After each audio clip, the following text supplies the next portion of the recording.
오늘은 시편 106편 34절에서 48절까지 보겠습니다. 이 시편 106편은 바벨론 포로 생활 중에 어느 시인이 기록한 시편입니다. 이스라엘 백성들이 가나안 땅을 기업으로 받았습니다. 그런데 그 땅을 다시 빼앗겨요. 이방인들에게. 그리고 백성들은 다 포로로 끌려갑니다. 왜 그랬을까요? 그 이유를 말해주는 것이 시편 106편입니다. 오늘 본문은 시편 106편의 결론 부분인데요. 이스라엘이 가나안 땅을 다시 빼앗기고 나라가 망하고 백성들이 포로가 된 그 근본적인 제약이 무엇인가를 가르쳐 줍니다. 34절을 읽겠습니다. 그들은 여호와께서 멸하라고 말씀하신 그 이방 민족들을 멸하지 아니하고, 이것이 문제가 된 것입니다. 하나님이 멸하라고 명령하신 이방 민족을 멸하지 않았습니다. 결국 이스라엘은 이것 때문에 타락하고 범죄하게 되고 나라가 망하고 백성들은 포로가 된 것입니다. 이스라엘은 하나님 말씀 순종해서 7년 반 동안 13번의 큰 전쟁을 통해서 31명의 왕들을 죽였습니다. 그리고 가나안 땅을 차지해서 새로운 주인이 되었죠. 그런데 100% 다 정복한 것이 아닙니다. 큰 족속들만 정복하고 나머지 작은 부족들은 남겨두었습니다. 12지파에게 땅을 분배해 주었죠. 그리고 각 지파별로, 각 가정별로 각계 전투에서 나머지 잔존 세력들을 정복하도록 명령을 주신 것입니다. 각계 전투를 하라는 것이죠. 이미 여호수아 장군과 12지파가 전쟁을 통해서 대부분의 땅은 정복했습니다. 100% 정복한 것은 아니지만 땅 분배를 마쳤어요. 그래서 분배받은 땅 안에 섞여 살고 있는 이 작은 이방 부족들은 각 지파별로, 각 가정별로 정복하도록 하나님께서 명령을 주신 것입니다. 그래서 가나안 땅 정복 전쟁은요, 2개의 명령으로 구성되어 있습니다. 첫 번째 명령은 12지파 전체가 전쟁에서 큰 부족들을 정복하라는 것입니다. 두 번째 명령은 12지파에게 땅을 분배해서 그 분배받은 땅 안에 살고 있는 작은 부족들은 각 지파별로 정복하라는 거예요. 그런데 문제는 각 지파별로, 각 가정별로 이 각계 전투를 하지 않은 것입니다. 그래서 이방 족속들이 이스라엘 백성들과 함께 섞여서 동거하기 시작했습니다. 각계 전투하라는 이 하나님의 명령에 순종하지 않은 그 결과는 너무나 참혹했습니다. 35절부터 불순종의 결과가 나오는데요. 읽어보겠습니다. 그 이방 나라들과 섞여서 그들의 행위를 배우며 그들의 우상들을 섬김으로 그것들이 그들에게 올무가 되었도다. 그들이 그들의 자녀를 악기들에게 희생제물로 바쳤도다. 아주 심각한 범죄가 나옵니다. 자식을 불태워 죽이는 거죠. 38절, 무죄한 피, 곧 그들의 자녀의 피를 흘려 가나안의 우상들에게 제사함으로 그 땅이 피로 더러워졌도다. 그들은 그들의 행위로 더러워지니 그들의 행동이 음탕하도다. 그러므로 여호와께서 자기 백성에게 명렬히 노하시며 자기의 유업을 미워하사 그들을 이방 나라의 손에 넘기심에 그들을 미워하는 자들이 그들을 다스렸도다. 작은 불순종 하나가 결국은 자신들을 죽였다는 거죠. 이 정도는 괜찮겠지. 순종하지 않아도 되겠지. 하나님 봐주시겠지.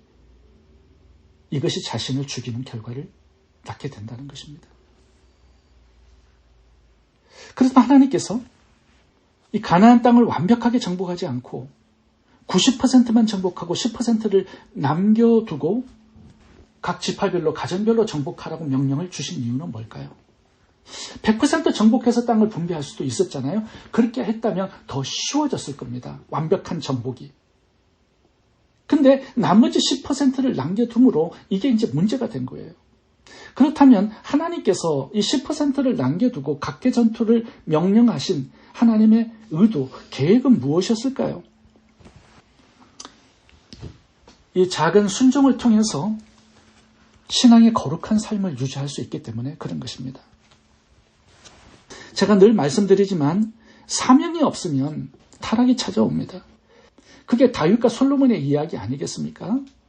아담과 하와의 이야기도 그거예요. 삼손도 그렇고 가룟유다, 라오디게아 다 똑같습니다. 사명이 없으면 타락이 찾아옵니다. 아니라고 게으른 삶, 방종의 삶을 살아가게 됩니다. 그래서 하나님은 이 작은 순종을 남겨두신 거예요. 왜? 거룩한 신앙의 삶을 살아갈 수 있도록 배려하신 거죠. 이 각해 전투에 순종할 때 이방인들의 우상 문화에 영향을 받지 않게 됩니다. 각해 전투 안 하고 안일하게 사니까 이방인들과 섞여서 그들의 삶을 배우게 된 것이죠. 작은 사명이라도 감당할 때 하나님께서 은혜를 주시고 거룩한 삶을 살 수 있도록 도와주시는 거예요. 이 거룩한 삶이 왜 중요해요? 이스라엘 백성들은 첫 번째 언약, 두 번째 언약이 성취되었습니다. 근데 세 번째 언약이 남아있잖아요. 예수님의 초림. 예수님의 초림은요, 백성들이 믿음의 삶을 살아가야 합니다. 거룩한 삶을 살아가야 합니다. 그래야 그 거룩한 후손 속에 예수님께서 오실 수 있는 거예요. 근데 이스라엘 백성들이 다 타락해버렸어요. 오늘 본문 봐보세요. 몰래 제사까지 드립니다. 얼마나 타락이 깊었는가 그것을 말해주는 내용이죠. 하나님께서 땅을 빼앗고 나라를 멸망시키고 포로 생활을 하게 만들지 않으면 안 될 정도로 이렇게 하지 않으면 정신을 차리지 않으니까 이렇게 하신 거예요. 그 정도로 타락의 깊이가 너무 깊었다라는 것을 말씀해주고 있는 것입니다. 자녀들에게 하나님의 언약을 가르쳐야 될 사명이 있었지만 그렇게 살지 않았습니다. 오히려 자식을 불태워 죽이는 몰래 제사를 드려요. 거룩한 믿음의 삶을 살아서 예수님의 초림을 준비해야 되는 이 사명을 버린 것입니다. 출애굽한 1세대도 가나안 땅 정복이라는 이 언약을 버려서 망했죠. 이스라엘 2세대도 마찬가지입니다. 예수님의 초림을 준비하는 이 사명을 버림으로 그들은 타락하게 되고요. 나라가 망하고 포로가 된 것입니다. 오늘 본문이 여호수아 11장을 배경으로 하는 내용입니다. 여호수아 11장 22절 읽어보겠습니다. 이스라엘 자손의 땅 안에는 아낙 사람이 하나도 남음이 없고 가사와 가드와 아스돗에만 약간 남았더라. 그 땅에 전쟁이 거쳤더라. 그 다음 구절이 그렇게 나옵니다. 그런데 전쟁은 거쳤는데요. 다 정복하지 않았어요. 7년 반 전쟁하니까 너무 지친 것입니다. 22절에 보면요. 다 정복하지 않고 조금 남겨두었습니다. 가사와 가드와 아스돗. 그런데 이 세 곳에서 누가 나오냐 하면 가사에서는 드릴라가 나와서 삼손을 죽입니다. 가드에서는 골리앗이 나와서 이스라엘을 죽입니다. 아스돗에서는요. 이 블레셋 군대가 다시 살아나요. 그래서 이스라엘을 침공합니다. 그래서 3만 5천 명의 이스라엘이 죽습니다. 그리고 법궤를 빼앗겨버리죠. 엄청난 일이 일어납니다. 지금 수천 년이 지난 오늘날 봐보세요. 이 블레셋이 팔레스타인입니다. 이스라엘과 끊임없이 전쟁을 해요. 작은 불순종이 이렇게 무서운 결과를 가져온다는 거 오늘 본문이 설명하고 있는 것입니다. 오늘 말씀 우리들에게 적용해 보겠습니다. 우리들은요, 예수님의 재림 언약을 붙들고 살아가고 있습니다. 예수님의 재림이 있기 위해서는 복음을 땅끝까지 전파하는 이 선교의 명령에 우리가 헌신해서 살아가야 돼요. 그런데 우리가 이렇게 살아가고 있느냐? 물론 잘 살아가고 있습니다. 열심히 헌신하고 있습니다. 근데 이 헌신과 순종이요, 지속적이어야 한다는 거예요. 이미 예수님께서는 큰 전쟁을 다 승리해 주셨습니다.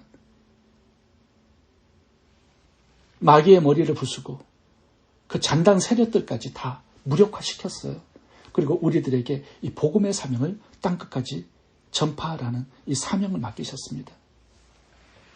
근데 우리가요, 교회들이 15%만 순종하고 있습니다. 성도들도 그래요. 다 순종하는 게 아닙니다. 어떤 성도님들은요, 말씀 묵상 잘하고 기도 열심히 하고 찬양, 예배에 아주 잘 순종합니다. 또 친교도 잘해요. 근데 한 가지, 선교의 사명에 순종하지 않는 분들이 있습니다.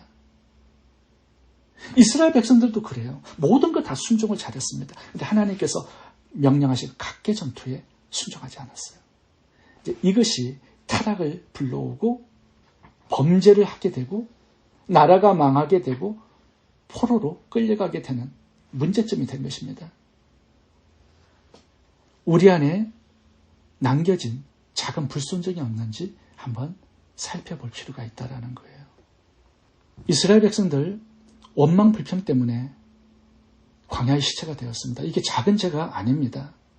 하나님 보실 때는 이게 죽음에 이르게 하는 죄예요. 아간을 봐보세요. 여리고성에 작은 옷 한 벌, 검 한 덩어리 훔쳤습니다. 그 작은 죄 때문에 전 가족이 돌에 맞아 죽습니다. 가룟 유다 불의한 돈에 조금 욕심을 부렸어요. 죽음을 맞이합니다.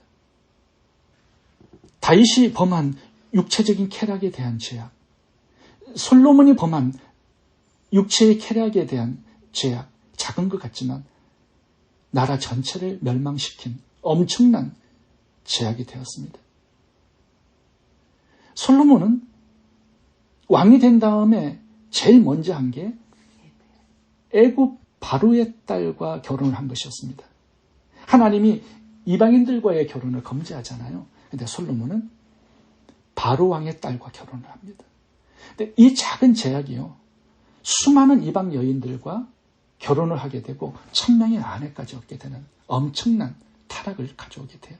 이것 때문에 이스라엘의 우상 숭배의 문을 활짝 열어놓았습니다. 본격적인 우상 숭배가 이 솔로몬 때부터 시작이 돼요. 결국은 나라가 멸망하죠. 바벨론의 포로가 되어버립니다. 작은 죄 하나가 결코 작은 게 아닙니다. 욕심 하나가 사망을 가져온다라고 말씀하지 않습니까? 우리가 어제 이스라엘이 멸망한 7가지의 죄악을 살펴보았습니다. 원망, 욕심, 권위대적, 우상숭배, 음행, 다툼, 언약을 버림. 우리들에게도요, 이 7가지 중에 하나가 우리 마음 안에 숨겨진 죄악일 수 있습니다. 잘 찾아내어서 뿌리 뽑고 잘 처리해야 한다는 거죠. 그것 때문에 죽음이 찾아올 수 있기 때문에 그런 것입니다. 오늘 본문에 보면요, 이스라엘 백성들이 자기 자식을 불에 태워 죽이는 몰렉 제사를 이방인들과 함께 드립니다. 다시 한번 읽어보겠습니다. 37절.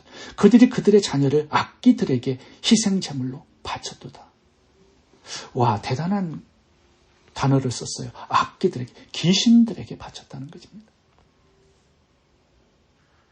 무죄한 피, 곧 그들의 자녀의 피를 흘려 가나안의 우상들에게 제사함으로 그 땅이 피로 더러워졌도다.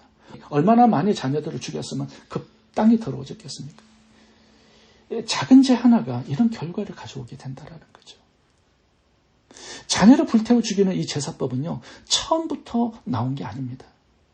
계속 이방인들과 접촉하고 이방 문화를 즐기다 보니까 점점 타락해서 자기 자녀를 불태워 귀신에게 죽어도 아무 느낌도 아무 죄책감도 없는 그런 상태가 되어버린 거예요.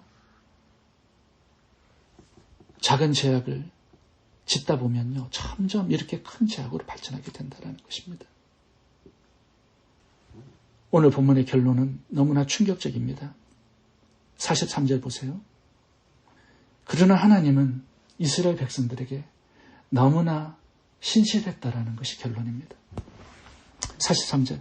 여호와께서 여러 번 그들을 건지시나 그들은 교묘하게 거역하며 자기 죄악으로 말미암아 낮아짐을 당하였도다. 여기 보세요. 하나님이 한두 번 건진 게 아니에요.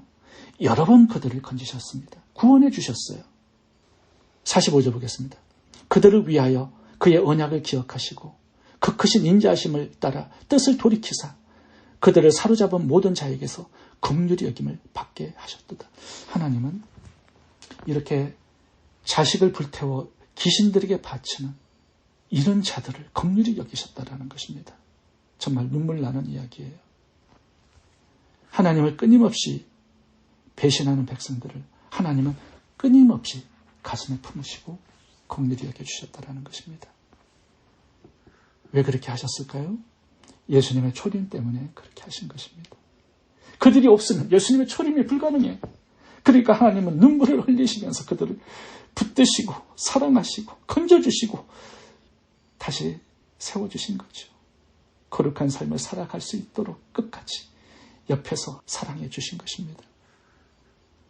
믿음의 파산 선고가 난 이스라엘 백성들, 우상 숭배자, 하나님을 배신하고 하나님을 멀리 떠나간 그들을 하나님께서 끝까지 달려가 붙잡으시고 돌이켜주셨다라는 거예요.